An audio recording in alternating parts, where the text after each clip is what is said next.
Hello. What's up, nerds? Alright, so I'm gonna start greeting you every time. What's up, nerds? Alright, anyway, um, takes one to know one. This is the video on Hume. Him. This is the video on him. Him. Hume on skepticism. Um, and, you know, uh, the reading on the Hume reading is fairly short. The language is a little old-timey, but hopefully it was at least fairly straightforward to follow. I am here to break it down so that you can understand it better. But as always, the videos are not a substitute for doing the readings. Please do the readings. Preferably do the reading and then watch the video. But you can watch the video and then do the reading with your notes in hand. Or you can do the reading and watch the video and do the reading again with enhanced understanding. KK. Alright. Well, let's go. Let's get to it. Let's roll. Hume on skepticism. So,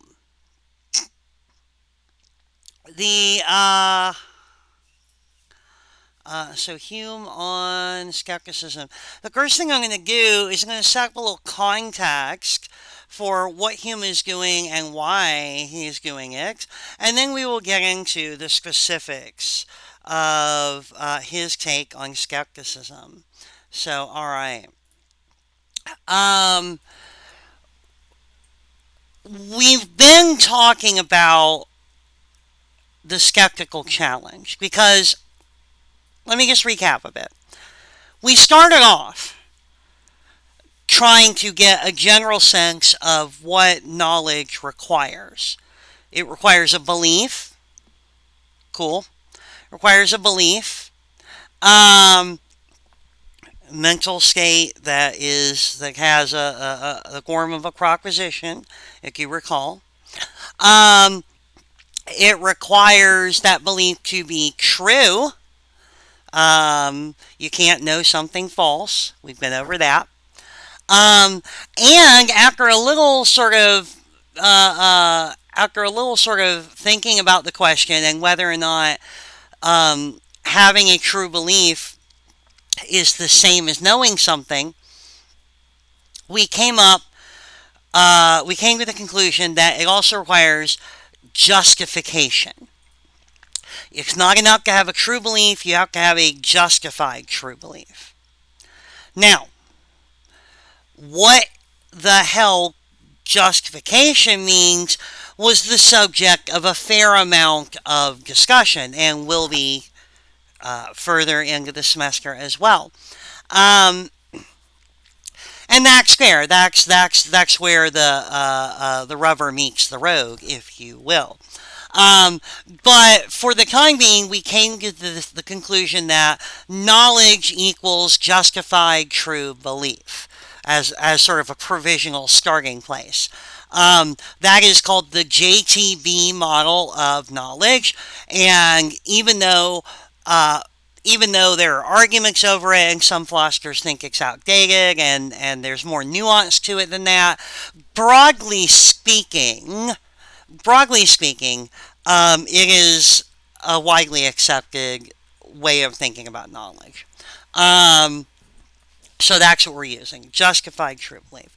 Then, when we talked about Gadier cases, we were asking the question, once we had the justified true belief model in hand, we asked the question, prompted by the existence of Gadier cases, is that enough? Because Gadier cases seem to indicate that you can have a justified true belief and still not have knowledge, which would indicate that it should be JTB plus something. Luck. I don't know. Something. Um, Whatever. We sort of wrangled that issue around a little bit and we set that aside for the moment. We're like, okay, justified true belief seems to work pretty well. Maybe there's some weird edge cases that Gettier brings up, but nothing that we need to be too concerned about right now. Then, though, the next logical question is knowledge even possible? Because there's always, whenever we talk about what does knowledge mean, what can we know, how do we know it, some smart person, or so they think, is always going to go, yeah, but like, what if we can't know anything? Like, can we really know anything? Like, do we really know? And that's how they talk. They're from the Valley in the 1980s. Um, the San Fernando Valley in Los Angeles, specifically. No, I'm kidding.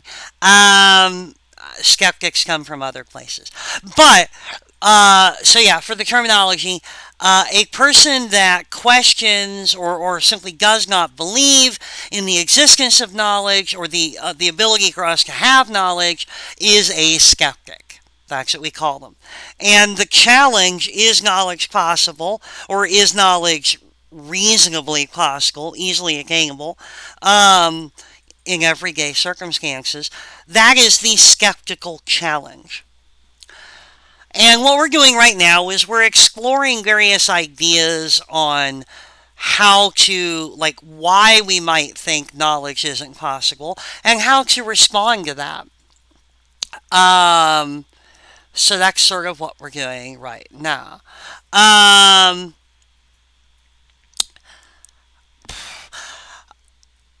we talked about Descartes. Descartes is sort of the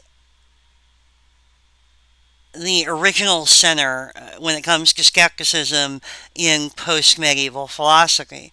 And I talked about Descartes and what he was up to in the Descartes video.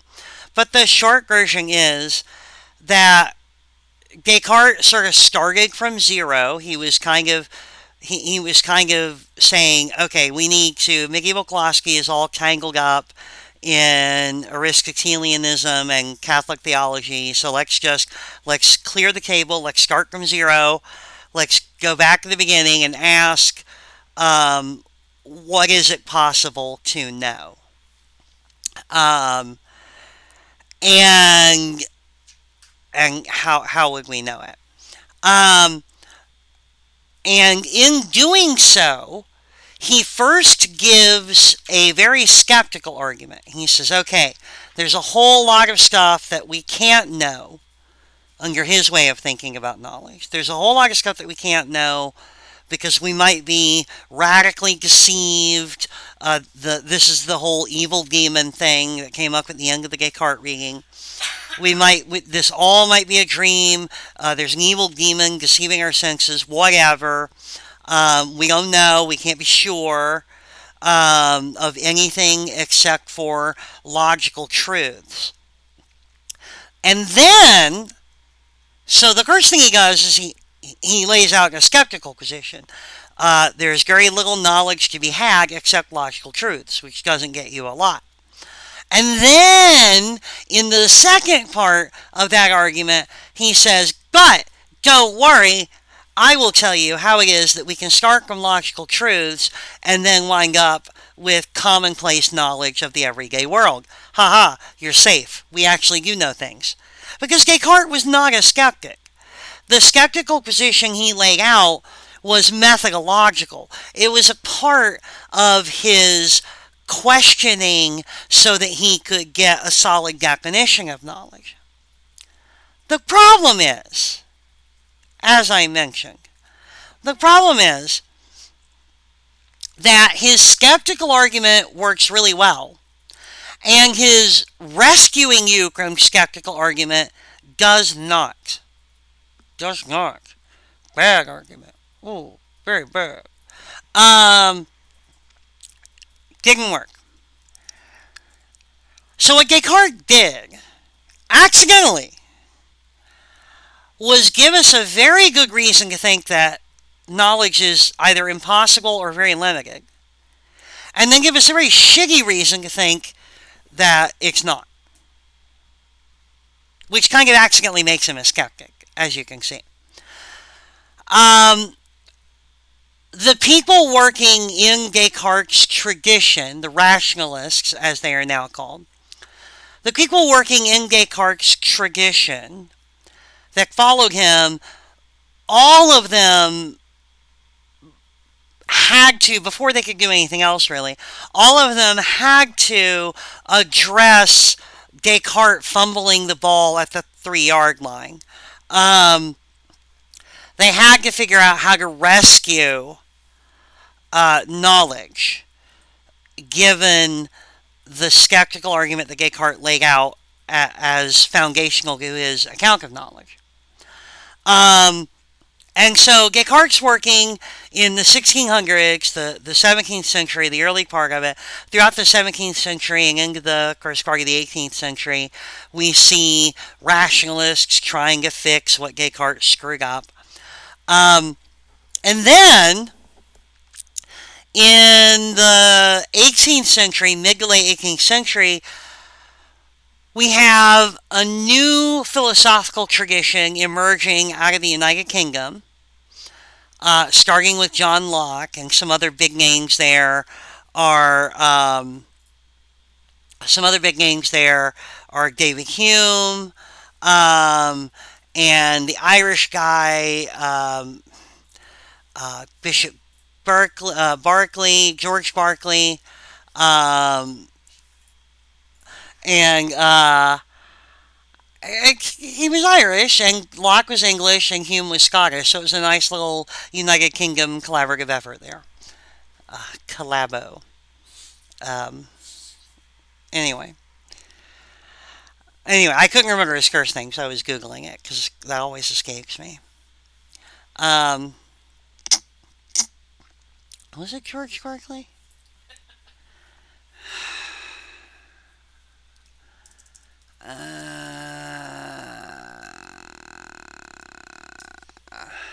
Yeah, George Barkley. Okay, I had that right.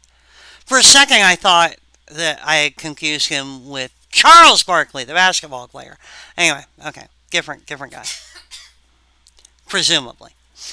I don't know if Charles Barkley, the basketball player, is also an empiricist philosopher, but I don't think it. He's certainly not Irish. I don't think so. Okay.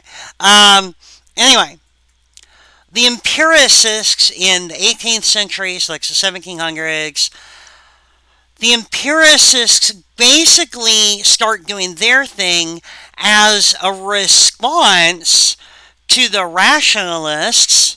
Um, Basically, they're saying, guys, I don't think rationalism's gonna work. Descartes messed up, and a bunch of people came after him and were like, no, I can fix it. And after, 100, 150 years, they're like, let's just try something else. And we're going to talk more about rationalism and empiricism in depth, which I know you're excited about, in depth in future readings for the semester. But for right now, what's important for you to know is that Hume, David Hume, is part of a tradition that is reacting against sort of Descartes and the rationalists.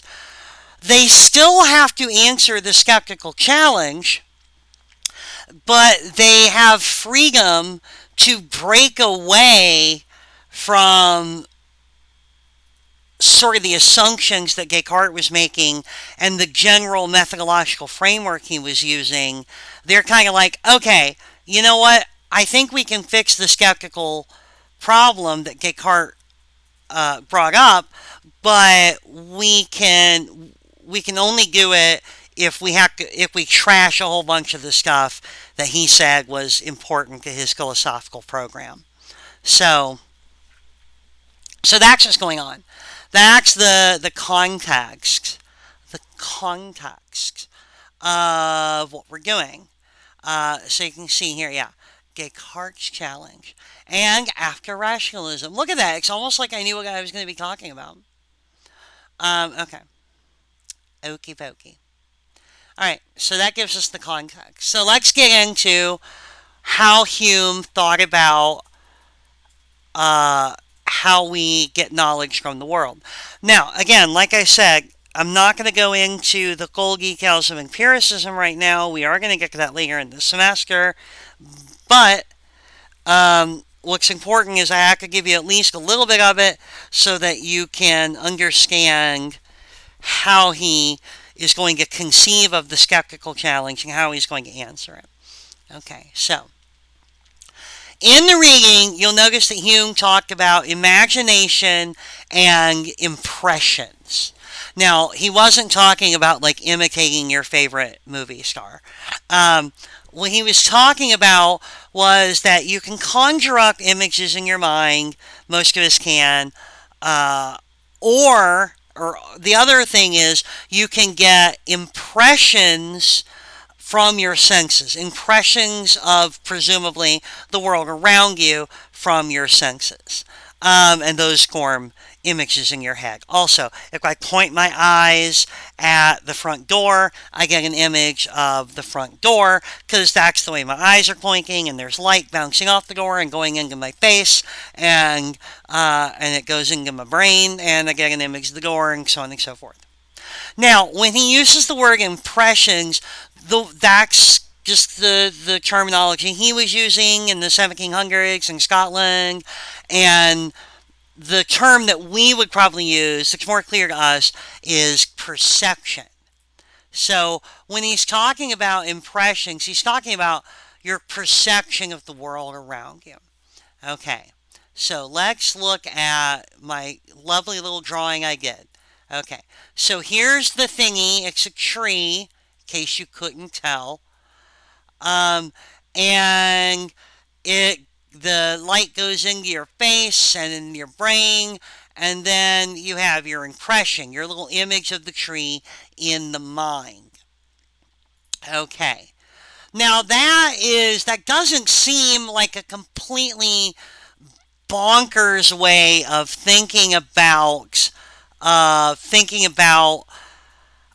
how we perceive the world around us and what's going on.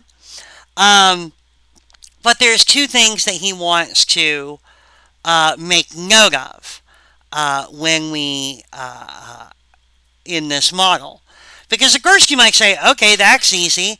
I don't see how a skeptic can be object to that. But remember, Descartes already laid the groundwork for worrying about that when he talked about how your senses could be deceived. They can be wrong about stuff, and they're not reliable. And so, okay. So Hume has to address this. So here's the thing. The first thing he wants to address is the difference between your impression and the thing in itself. Now, this is not a phrase that Hume used, the thing in itself. This is a phrase from Immanuel Kant, a German philosopher who comes after Hume and who was very much inspired by reading Hume. He said that he learned a lot from reading Hume. He didn't say it exactly that way. He probably said it in German. But he said he learned a lot from reading Hume, and so I feel okay about using some of Kant's terminology because it's good terminology, to talk about what Hume was talking about. If Hume had thought of this terminology, he would have used it, I think. So, anyway. So, the thing in itself is what exists out there in the world. The tree, the actual tree. That's the thing in itself. And the first problem Hume raises here, the first element of our skepticism about knowledge, is that the impression and the thing in itself are separate. They're two different things. things. The thing in itself causes the impression. It is the reason that we have the impression, but it is not the impression. And you're like, okay, so what? I knew that. But let's sit here and work through the implications of that.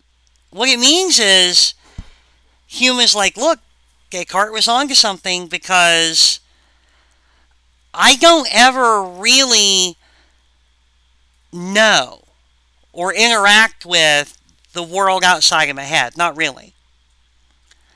If I see a tree, what I'm actually perceiving is, what I have is an image in my head that's caused, I think, through some kind of physics and the relationship of the actual tree, the thing in itself.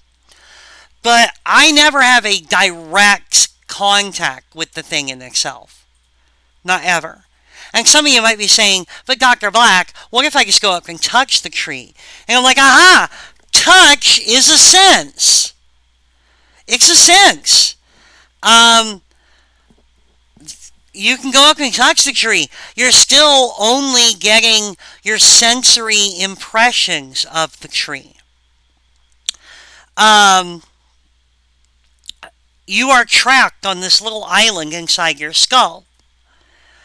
And we think that there is real stuff outside of here. But that real stuff, our interactions with that real stuff, the things in themselves, our interactions with that real stuff outside of our skull is always mediated by the operations of our senses. I don't directly, my mind never directly interacts with the stuff outside of my skull. Okay. Weird way of looking at it, but why bring that up? Okay, well, there's a couple of reasons. First of all, it points out the limitations of our senses. So, imagine that there are no humans in the world, there's only dogs. Only puppies. Sounds delightful. Puppies are amazing. They do have trouble with certain things like driving cars or making burritos. But so the world would be without burritos. Without cars, probably good. Without burritos, probably bad. But overall, puppies are awesome. So that's perfectly good world to imagine. Imagine there's only puppies in the world, no humans. Dogs can't see color, of course. Which means that as far as they could tell, there's no color in the world. Color is the kind of thing that exists in our minds as a result of the way that our brains perceive or process the world around us.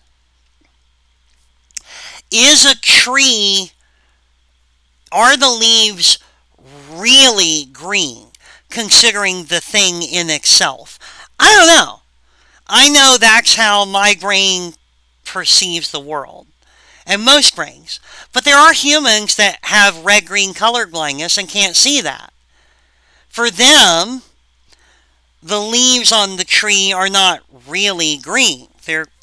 I don't know how they look, grayish? I don't know. And for dogs, of course, they aren't. Nothing has any color to it. Our perceptions of the world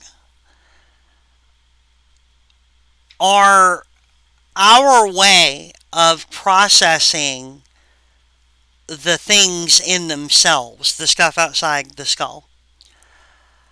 But they are limited. They may not be completely accurate to what the thing in itself is really like.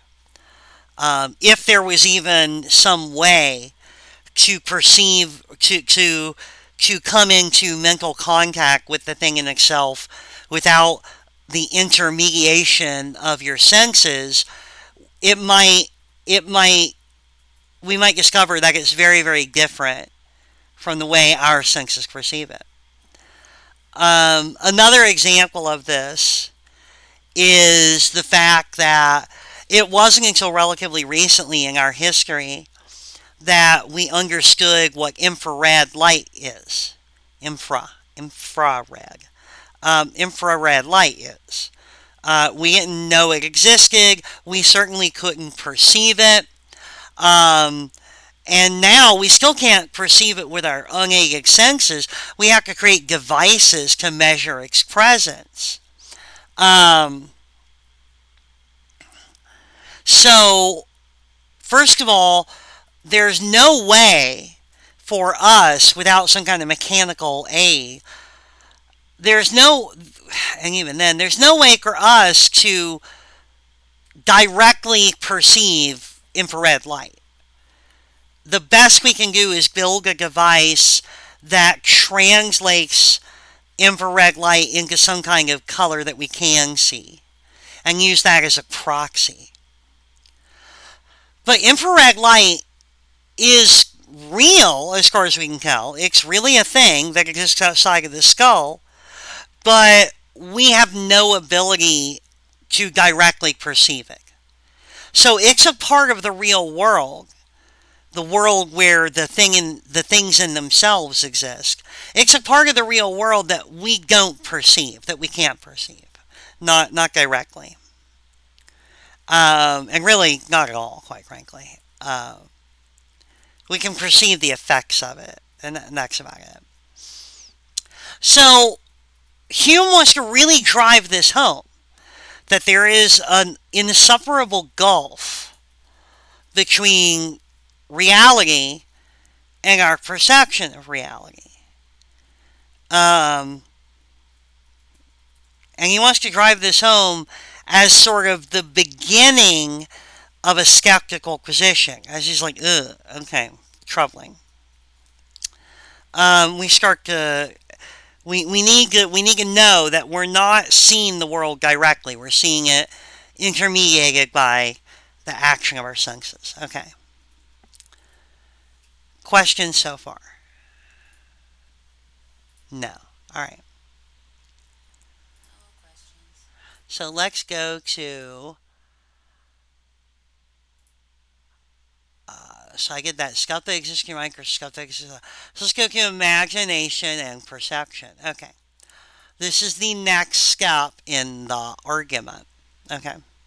So, if my perceptions of the world are just images in my mind, how do I know that they aren't just... How do I distinguish them from imagination?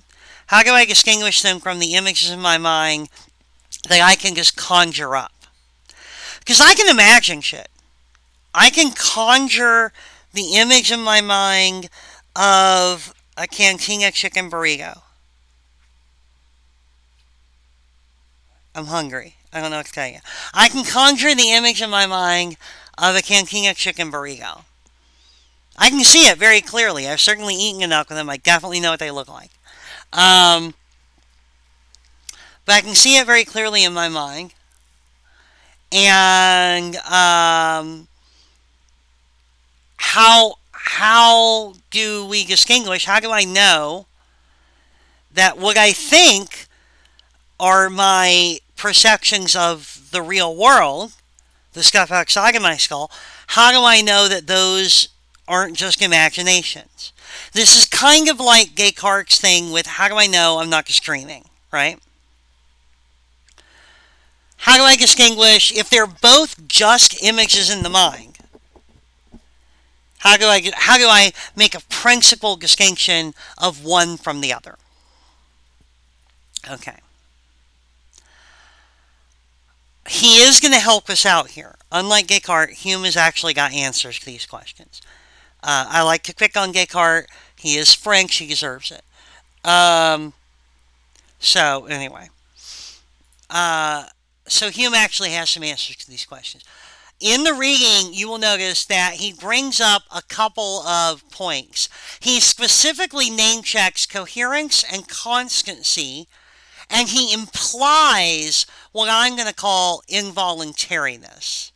But he specifically name checks coherence and constancy as characteristics of our perceptions that don't belong to our imaginations, and involuntariness is one that he implies.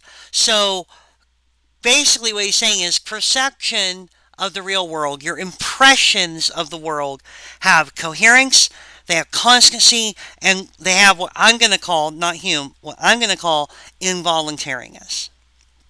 Okay. What does he mean by this? I'm not going to tell you. That's behind a paywall. Send $5. No, I'm kidding. I'm kidding. Um, for the next lesson, please swipe your credit card. No, just kidding. Um, let's take them one at a time. Coherence. Hume gives this little example where he's sitting in his room by his fire, and he hears the door, and a little porter comes in, like basically a little house servant or whatever, comes in, and he sees the guy, and the guy comes toward him and hands him a letter, and all this stuff. The reason why he gives that example is to illustrate the principle of coherence. That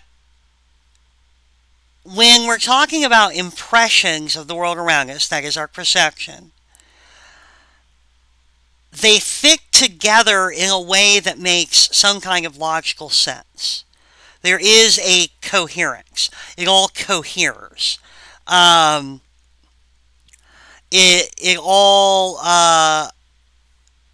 all hangs together, if you will. When he hears the sound of the door opening, he can turn his head and see the door opening. And if he sees the door opening, he's going to hear the sound of the door opening. And when the guy comes towards him, the guy walks along the floor the way people really do. He doesn't just take off into the air. When he's having impressions of the world around him, when he's perceiving the world around him, what he's getting is stuff that it makes sense given every one of his other impressions. Each impression fits together in a way that makes sense with all the other impressions, not just the ones he's having right now, but the ones he's had in the past. The world makes a certain kind of logical sense. It is coherent. And I'm not saying it makes sense in like the broader way, because there are things that don't make sense. Like Big Bang Theory ran for like 10 years. That doesn't make sense. But what he's talking about is just that the impressions, the perceptions, all make sense. If I hear my cat meowing, I can look over and see the cat, and it's opening its mouth, and those get together. If I see the flickering fire and I put my hand near it, I'm going to feel the heat. It all coheres. And that's the first thing he says helps distinguish your impressions of the world, your perceptions, from imagination. Imagination, you can mix things up in ways that don't make sense. And that often happens in the operation of imagination. Things that have never existed can be conjured in your mind. Things that just don't fit together at all can be conjured in your mind. You can see in your mind, you can imagine a cat opening its mouth and like the sound of a trumpet coming out or whatever. Like why you would imagine that, I don't know, but you can. There's just, you can, imagination doesn't have to be, and often is not, coherent. So that's the first thing he says. He says, look, this stuff's coherent. Now, Imagination can be coherent, usually. Hume would probably argue that it's really hard to imagine an extended, completely coherent scenario. Um, that that imagining all the little details and making them fit together correctly is actually really hard. But let's stipulate for the moment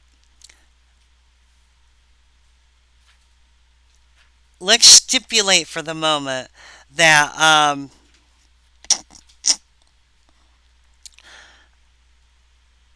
that perceptions of the world around you, your impressions of the world around you, are usually more coherent than imagination.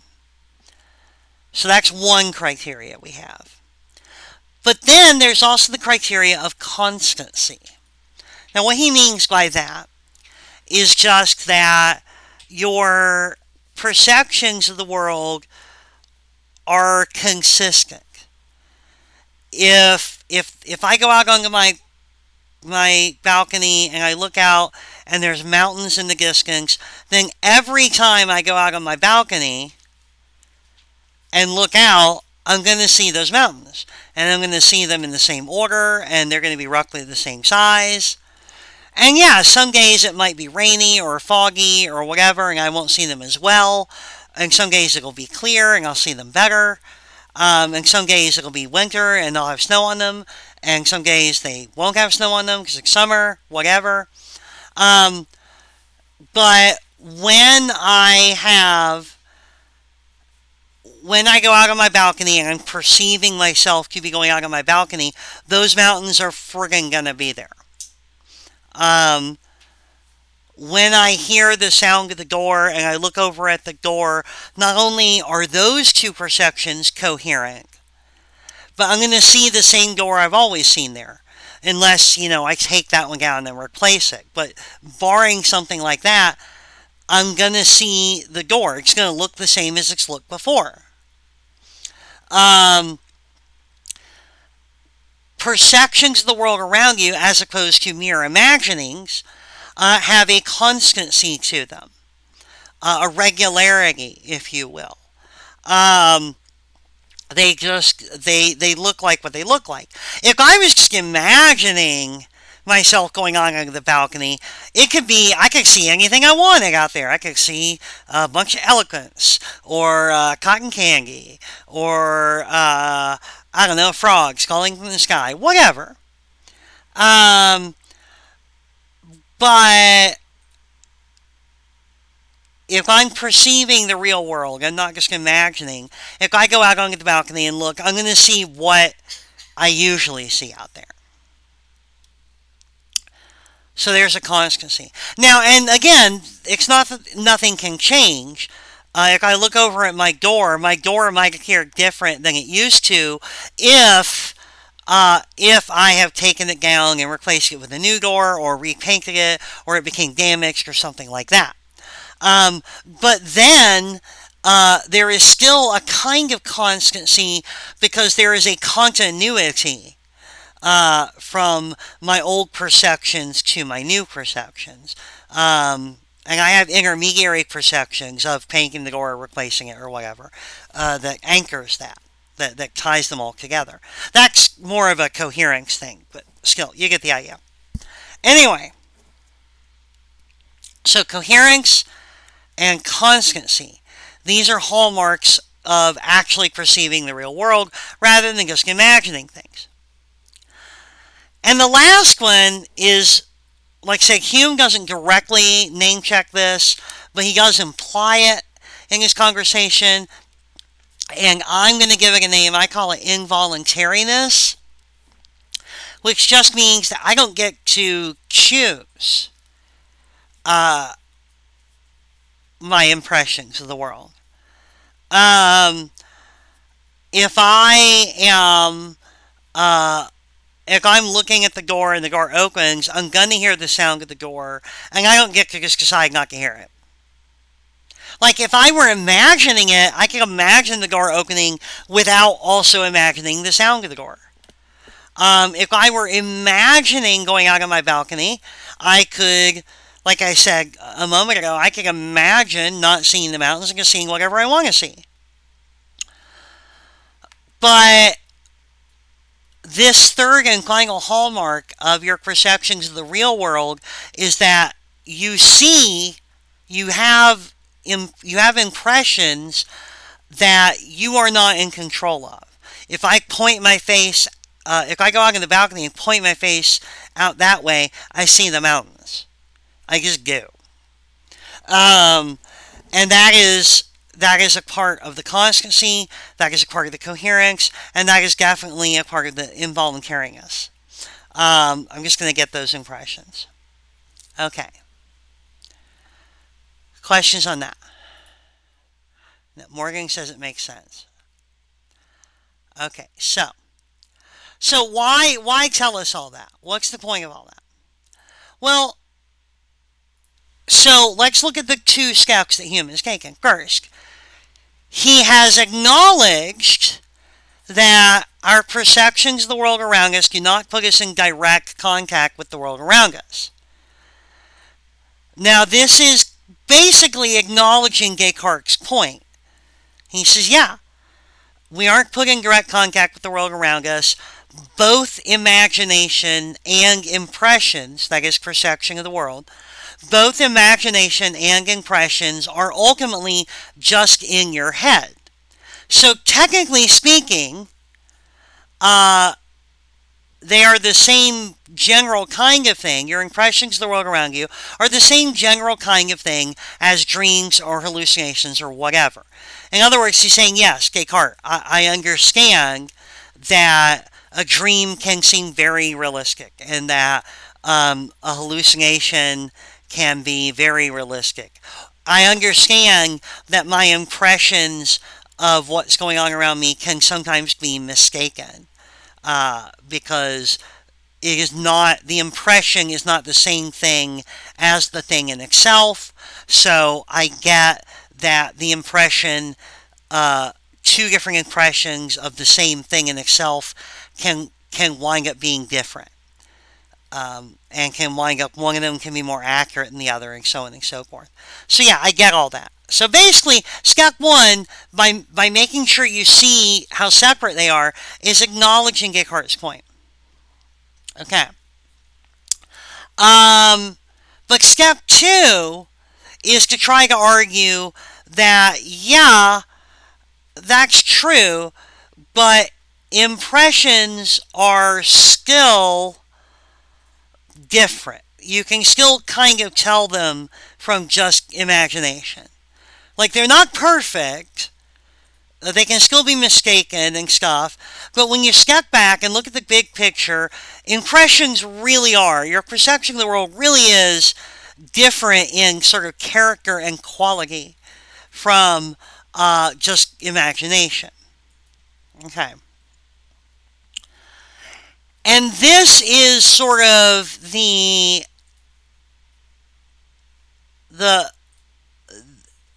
this is the take-home point from the belief that the main reason they are different is because they are being caused by a real world, right? If it was all just imagination, the impressions would not have these characteristics of coherence, constancy, and involuntariness. And the best way to explain why they have those characteristics is because there is an external force causing them. So, in other words, this is an answer to skepticism in as much as it says, yeah, best hypothesis, there is an external world, and our impressions, the nature of our impressions, with their characteristics of coherence, constancy, and involuntariness, those characteristics suggest that our impressions are caused by the external world, and therefore we can have knowledge. We can have knowledge of the world around us by relying on our impressions. We're not just hopelessly stuck. We don't have to put our impressions on the same epistemic footing as our imagination, in other words. Which is kind of where Descartes was driving. Descartes was like, well, dreams can be realistic, and I think my perceptions of the world are real, and so, but dreams don't tell us anything about the world around us, and so I guess my perceptions of the world don't either. Ha! And Hume's like, don't be like that, man. That's not really. We don't need to conclude that. That there really is a separation in terms of kind and character. Um, so okay, so we can have knowledge of the world around us. Okay, so that's the take home point here. Okay, so that solves everything, right? We're done with Glossary. We finished. You won! Yay! The rest of the class will be me talking about cartoons I like. No, hey, rude. Morgan said that would be a short conversation. And that's true. Morgan likes cartoons. I never really watched them growing up. I was not a cartoon person. I don't know why. I had never seen any Looney Tunes cartoons except in passing until Morgan made me watch them, and they're funny. They're not my thing, but I was like, oh, that's nice. I get some pop culture references now. Um, I've seen the entirety of the Gummy Bears cartoon now. I'm not going to comment on how I feel about that, except that it has a banging theme song. Um, so that one slaps. Um, I do like some cartoons though. I like Batman the Animated Series from the '90s, and I like Avatar: The Last Airbender and Legend of Korra, and I like Owl House. And are there any other cartoons I like? She-Ra, not the '80s one. Ooh, no, not the '80s one. I like the new She-Ra on Netflix. You should watch it. What was I talking about? Oh, um, right. Sorry. Good extended discourse on cartoons. Um, Hume. Did that fix everything? Well, where does the Hume's response to skepticism leave us? Well, there's kind of there's a pro and a con to the way that Hume answered it, and he mentions both of these. He's not leaving it to other people to give the criticism here. He gives his own assessment of his arguments at the end of the reading.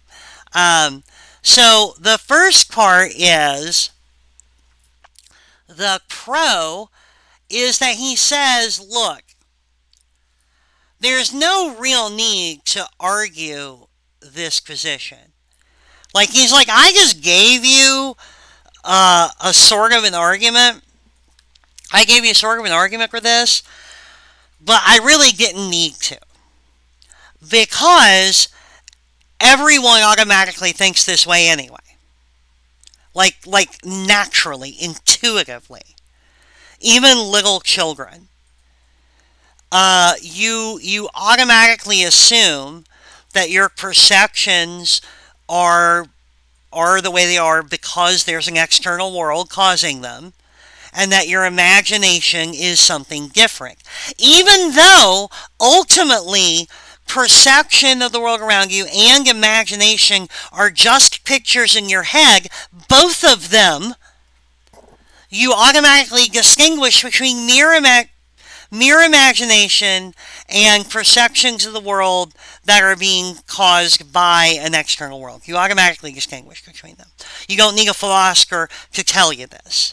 In fact, he goes on, he's like, there's no, it's almost stupid for philosophers to waste their time talking about this. And you're better off just going with your naive impulse.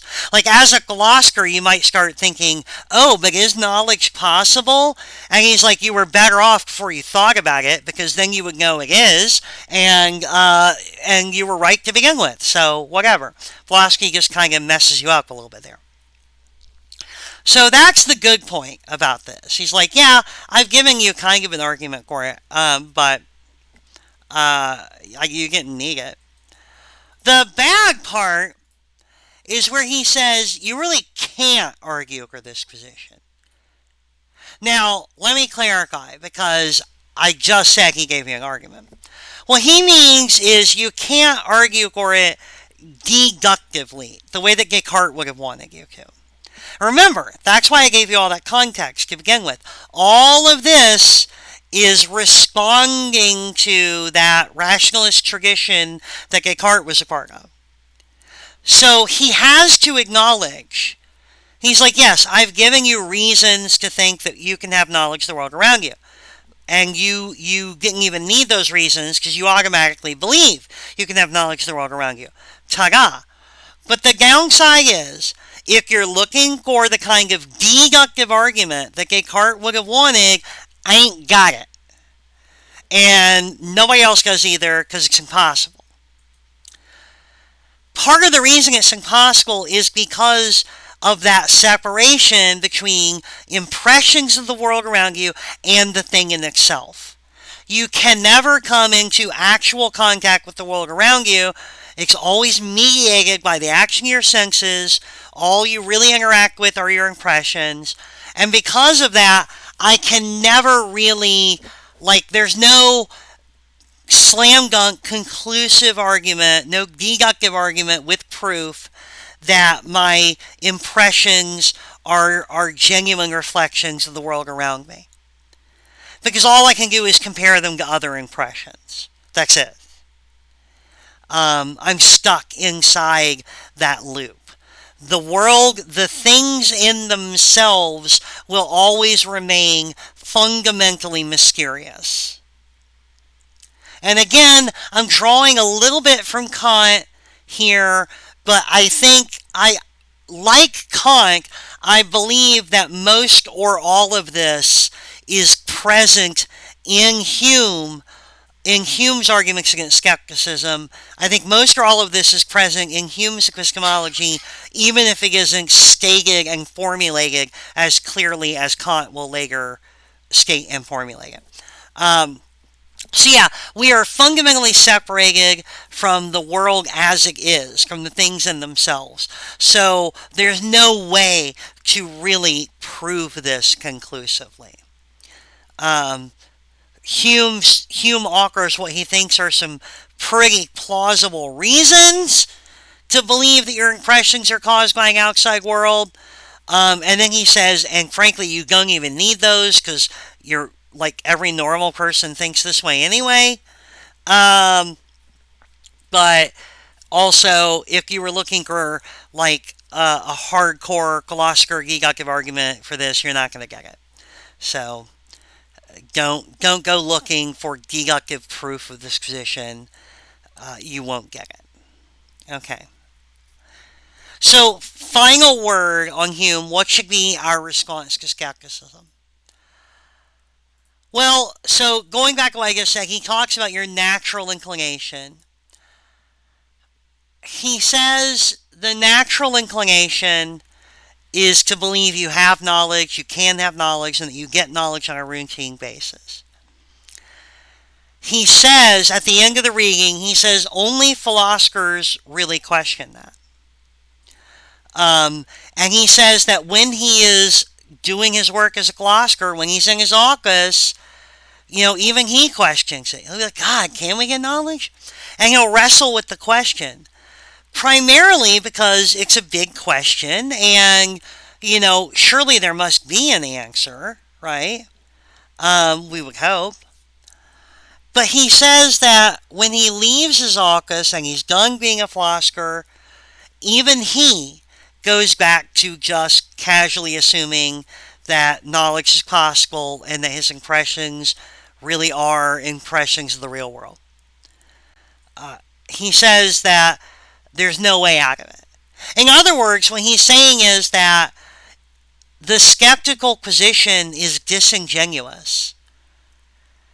That anyone who really claims, well, I don't believe knowledge is possible, is a liar. Hume is saying, yeah, you do. You may be feeling all edgelord and hip and all like, oh, I'm so deep philosophically, I don't think knowledge is classical. And Hume would be like, bullshit. Yeah, you do. Um, you like the fact that you get up in the morning and function as a normal human and can dress yourself and go places proves that you think knowledge is possible. You certainly act like it. You don't actually believe knowledge is classical. Because if you genuinely believe that, you would be non-functional. You literally would be unable to function as a human being.